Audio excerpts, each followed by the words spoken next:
Ha visto Draghi dire nei giorni scorsi, parlo di calcio, di europei in questo caso, che sarebbe un po' rischioso fare la finale in Ha Inghilterra, magari. ragione, Ha ragione?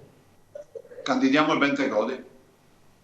Ma questa è una notizia, La controproposta è servita. Nella puntata di Ring in onda questa sera dalle 21:15, Luca Zaia si affianca alle parole del Premier Draghi, polemico in questi giorni con i vertici del calcio per la scelta delle gare a Wembley, finale compresa, in un Regno Unito colpito dalla variante Delta. Oggi pensare di fare una partita con 60.000 persone in un contesto nel quale si parla di variante Delta, a me sembra veramente... Io condivido le parole di Draghi.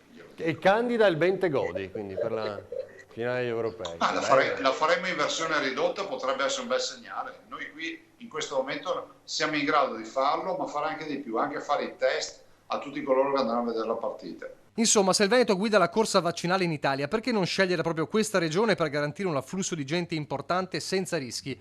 La macchina delle somministrazioni continua il suo lavoro con un altro traguardo superato. Esattamente questa mattina abbiamo aperto il nostro bollettino con 4.054.000 dosi inoculate ai veneti, e quindi il fatto che, basti pensare che se si chiede a qualche amico o qualcuno in giro per il Veneto se ha fatto il vaccino, se lo voleva fare eccetera, la stragrande maggioranza dice io ho fatto una dose, io ho già fatto le 2 dosi, quindi si sta vaccinando tanto, già un'immunità fra virgolette diffusa si sta creando, dopodiché quella di gregge la si realizza almeno sopra il 60-65% del totale dei cittadini.